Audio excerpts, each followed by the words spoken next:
A startling new video of Gary Gensler being questioned directly about the rippling SEC case has recently been released. Well, up until yesterday, he had totally avoided talking about this subject, but yesterday we received a disturbing new video of him being questioned about it. We will discuss both of those topics in this video, along with XRP. There are many members in the XRP community who believe that private ledgers are a conspiracy notion. Make sure to stay for that. You won't want to miss it. Toward the conclusion of the film, I want to address it and provide my opinion. I want to make a striking opening statement. I'm not sure if you people are aware right now, but ETH Denver, which is effectively an Ethereum conference, is currently taking place in Denver. And I recently watched the resulting video from this event. Also, this is among the crunchiest things I have ever seen. See this, please? I assume this is some sort of performance that was being presented in Colorado, but I have no idea what it is. But it is so embarrassing. Now, I find it hilarious that so many people in the cryptocurrency industry criticize Ripple, claiming that it only works with banks and that XRP is a banker's token. And then those same people go and applaud something like this. People are actually applauding for this dreadfully corny performance in the background, I mean. Then, those same individuals will have the nerve to criticize Ripple by claiming that it is a centralized initiative. It is a con. At Ripple conferences and Ripple Swell conferences, when central bankers, Federal Reserve officials, and Treasury officials speak, XRP is not useful because these events feature these speakers as well as others. Also, they are discussing how XRP's usefulness can alter our financial system. They don't perform ridiculous, embarrassing dances. And in my opinion, it merely illustrates the degree of intelligence of the investors supporting both ventures.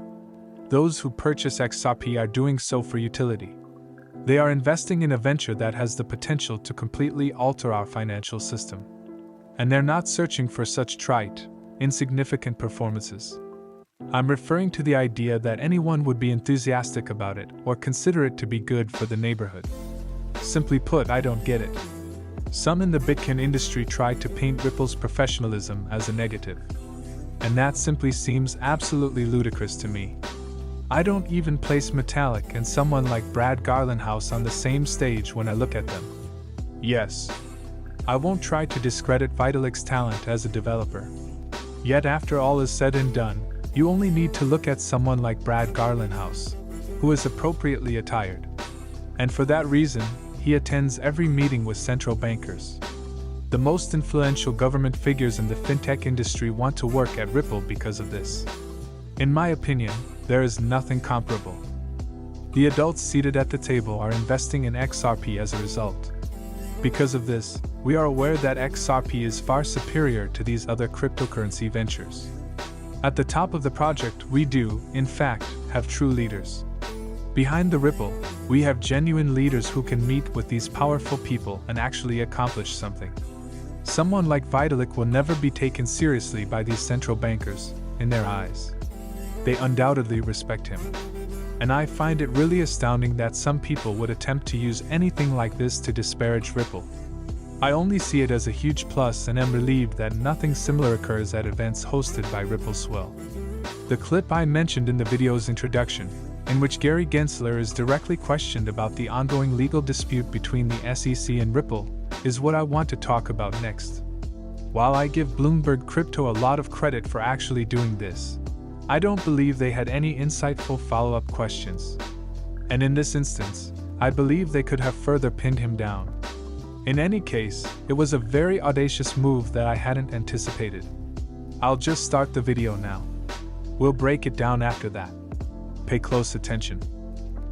What one particular builder in the ecosystem, the Ripple founder, had to say a little bit earlier, if you could just take a listen.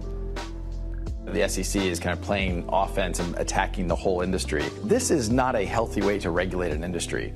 Regulation through enforcement, as opposed to what we're seeing in other countries where they're doing the work, right? They're codifying, they're creating a framework that allows an industry to grow while protecting consumers. And I think that's really what the US is lagging.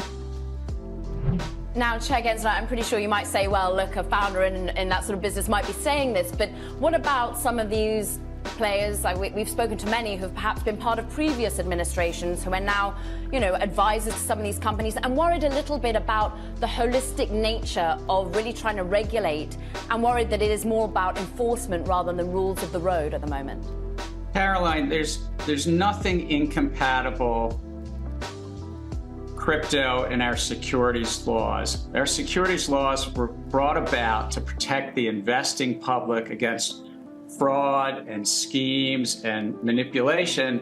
And it was through this idea of full, fair, and truthful disclosure, registering with the SEC when you're raising money from the public and the public's anticipating a profit. It's pretty straightforward, actually common sense approach to helping the public in investing. So this broad field, we have one goal at the SEC is for them to come into compliance, whether it's the tokens, that's basically people raising money or offering these tokens. And it's also what I'll call the storefronts, but they can call themselves crypto exchanges or lending or staking as a service or other intermediaries to come into compliance and ensure that they don't mislead the public, but also that they don't commingle the funds, they don't take the public's funds and do things we just don't allow in our financial markets. We don't allow the New York Stock Exchange to also play with the customer's funds and make markets, run a hedge fund, run a dealer, be in the clearing business. We separate out those conflicts. Mr. Gensler, thank you for your time. You've set out the goal there. And what I want to ask you about is the results of your actions. You have asked a number of names in the crypto industry to register their products with the SEC. Very few have, in particular those that are most known to us, the bigger names in the industry. Why are they not acting on your requests? Well, the law is the law, and they need to come in and properly follow the laws, and we will work with them to do that. As you can see, Gary Gensler is an expert at sidestepping inquiries. The reality is that these other countries are enacting new regulations because the securities laws we already have are ineffective, as Brad Garlinghouse stated at the outset. Some businesses in the Bitcoin sector claim that while they would like to register with the SEC, it is not practicable. There isn't a form to complete.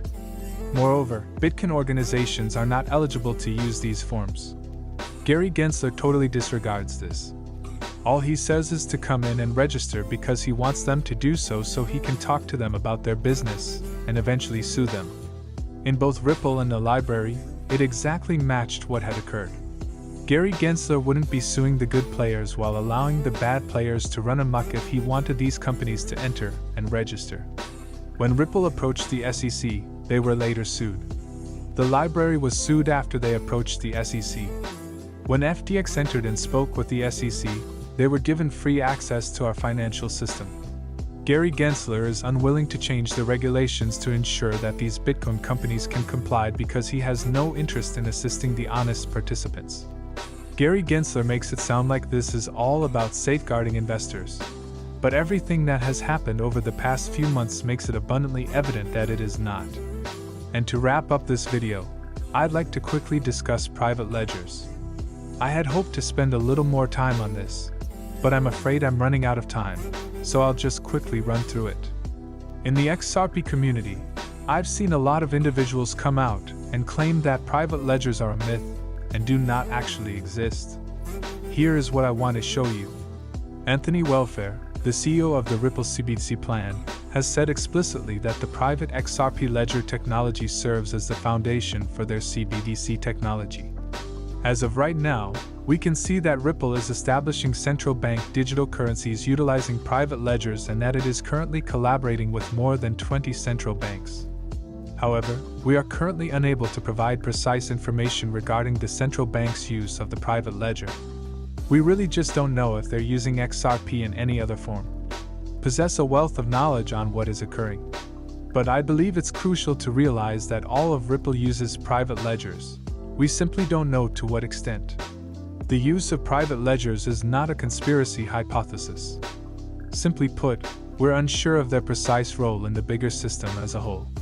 Since Ripple has a private ledger, Many people fear that they will stop using the public ledger and that their XRP holdings will become worthless because they will only be used by Ripples on the private ledger going forward. This fear is based on the idea that Ripple will only use XRP on the private ledger. This is not what will take place. And all you need to do is search the internet for the most convincing deterrent. A private version of the internet was never going to function. Instead, we need open, permissionless networks that anybody can access. The goal of the internet is wholly defeated by a private internet. There are currently many distinct businesses that probably employ private servers for specialized purposes. But the public internet, which is the primary means of moving information globally, is connected to all those private servers. The same will apply to blockchains as well. Private chains and private ledgers will exist on the Internet of Value, but they will only be used in a very small number of use cases. And they'll always be connected to the public ledger, where all of the transactions will be concentrated. It's just the way technology is. Technology is transforming into a more open, decentralized structure. And blockchains won't be the end of that. Blockchains promote transparency, so it's important to recognize that private ledgers will be used. But this does not lessen the value of the public ledger, rather, it strengthens it. I appreciate you attending though. I hope this update was enjoyable. Please remember to like and subscribe if you did. For the time being, it truly means a lot.